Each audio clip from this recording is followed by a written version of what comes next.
Se você é estudante, trabalhador ou interessado e precisa aprender contabilidade analítica, este vídeo é para ti. No final eu darei um material de apoio sobre este tema. Em praticamente todos os cursos técnicos profissionais e graduações estuda-se contabilidade analítica, e é uma técnica útil na vida pessoal.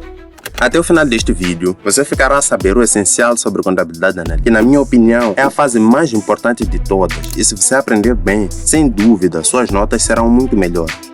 Contabilidade analítica é o mesmo que contabilidade de gestão e contabilidade de custos, que é aplicar a técnica de contabilidade para o que acontece dentro da empresa. Ela beneficia principalmente os elementos internos da empresa, por ajudar gestores na tomada de decisão. Ela possui vários objetivos, que podem ser resumidos a dois principais, sendo o primeiro, avaliar os bens produzidos e vendidos, e o segundo, controlar as condições internas de exploração.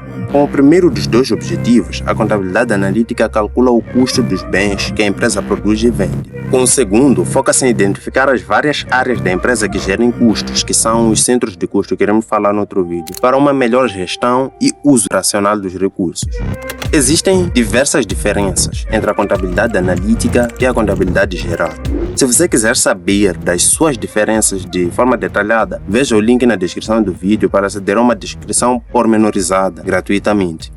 Porém, o essencial é que a contabilidade geral, por estar diretamente ligada aos impostos, é obrigatória, segue um modelo padrão que é definido legalmente, que é o plano de contas, e serve principalmente para satisfazer agentes de fora da empresa, como o Estado. Enquanto que a contabilidade analítica é voluntária, ou seja, não é obrigatória, é ajustada de acordo com as necessidades da empresa e serve principalmente para apoiar os gestores na tomada de decisões.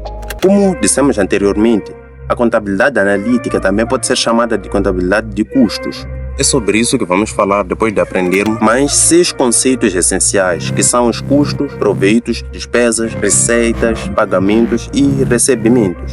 São termos muito usados no exercício de contabilidade analítica e se você entender mal, vai correr o risco de errar tudo por causa disso. Esses termos são muito diferentes e para entender isso é preciso falar sobre fluxos, que são divididos em 3 grupos, que são fluxos econômicos, fluxo monetário e fluxo financeiro. Os fluxos são movimentações de recursos entre empresas ou indivíduos.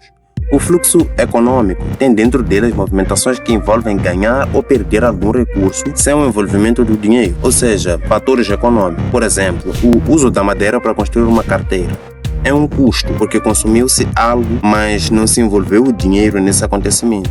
Do mesmo jeito, um proveito pode ser, por exemplo, a venda de produtos com lucro. O fluxo financeiro envolve o direito de receber ou a obrigação de pagar, ou seja, a receita ou despesa. Por exemplo, a compra de mercadorias é uma despesa, porque ao comprar uma mercadoria, eu tenho a obrigação de pagar ao meu fornecedor por ela. Enquanto que, ao vender uma mercadoria a um cliente, eu passo a ter o direito de receber por isso, por mais que ele não pague no momento. O fluxo monetário envolve o pagamento ou recebimento de dinheiro. Por exemplo, se eu pago um fornecedor, eu tenho um pagamento, e se um cliente me paga, eu tenho um recebimento de dinheiro. Uma única operação pode se enquadrar em vários fluxos ao mesmo tempo, como por exemplo a compra de mercadorias ao pronto pagamento, que é uma despesa e um pagamento ao mesmo tempo. Neste vídeo falamos sobre os temas básicos, mas ainda há muito mais para aprender, como classificar os custos, calcular os custos industriais e muito mais que iremos falar em outro vídeo.